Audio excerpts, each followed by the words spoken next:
সকলকে শুভ বিজয় প্রীতি শুভেচ্ছা অভিনন্দন জ্ঞাপন করি। সাথে সাথে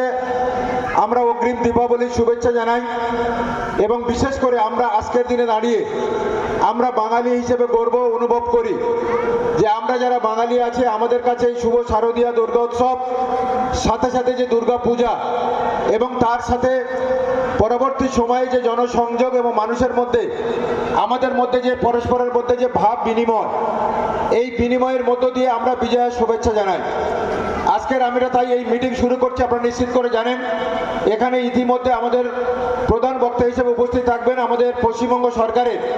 পরিবহন দপ্তরের মন্ত্রী মাননীয় শ্রী স্নেহাশিস চক্রবর্তী, আমাদের পশ্চিমবঙ্গ রাজ্য তৃণমূল কংগ্রেসের অন্যতম সাধারণ সম্পাদক ক্যানিং পূর্বের জনপ্রিয় বিধায়ক সম্মানীয় শ্রী শওকত মোল্লা, আমাদের মন্দির বাজারের জনপ্রিয় বিধায়ক এবং আমাদের দলে সুন্দরবন সাংগঠনিক জেলা সভাপতি সম্মানীয় শ্রী জয়দেব হালদার, এবং আপনারা ইতিমধ্যে শুনেছেন যে আমাদের প্রতিমা মণ্ডল আমাদের জয়নগর লোকসভা কেন্দ্রের সাংসদ, তিনিও আজকের এই সভায় উপস্থিত থাকতেন। কিন্তু বর্তমান সভায় আপনারা দেখেছেন গতকাল ত্রিপুরায় আমাদের সর্বভারতীয় তৃণমূল কংগ্রেসের যে পার্টি অফিস, সেই পার্টি অফিস ভারতীয় জনতা পার্টি বর্বরচিত তাদের যে আক্রমণের মধ্য দিয়ে আমাদের যে পার্টি অফিস ভাঙা হয়, সেইখানে পরবর্তী সময়ে মমতা বন্দ্যোপাধ্যায় এবং অভিষেক বন্দ্যোপাধ্যায়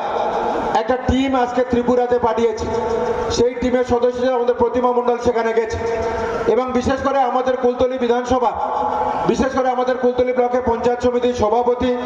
সহকারী সভাপতি এবং আমাদের জেলা পরিষদের সদস্যরা এবং পঞ্চায়েত সমিতির অন্যান্য কর্মদক্ষ পঞ্চায়েত সমিতির সদস্য এবং প্রধানরা মঞ্চে আছে, পঞ্চায়েত সমিতির অন্যান্য সদস্যরাও মঞ্চে আছেন, আমাদের বিধানসভা কমিটির সর্বস্তরের নেতৃত্বরা মঞ্চে আছেন, অঞ্চল সভাপতিরা মঞ্চে আছে, ফ্রন্টাল অর্গানাইজেশনের সভাপতিরা আছেন, আমাদের যুব সভাপতি, ব্লক সভাপতি এবং আইএনটিডিসি সভাপতি থেকে শুরু করে সমস্ত ফ্রন্টাল অর্গানাইজেশনের সভাপতিরা এখানে আছে। তো আমরা এই বিজয় সম্মেলনের কাজ আমরা এখনই শুরু করছি। আমি প্রথমে আমাদের কুলতলি পঞ্চায়েত সমিতির সভাপতি রূপা সর্দার, তাকে বরণ করে নেওয়ার জন্য আমি আমাদের মনিটর অঞ্চলের প্রধান রেশমোদারা দিদিকে বলবো যে আমাদের পঞ্চায়েত সমিতির সভাপতিকে বরণ করে নেওয়ার জন্য তাড়াতাড়ি চলে আসুন। আমরা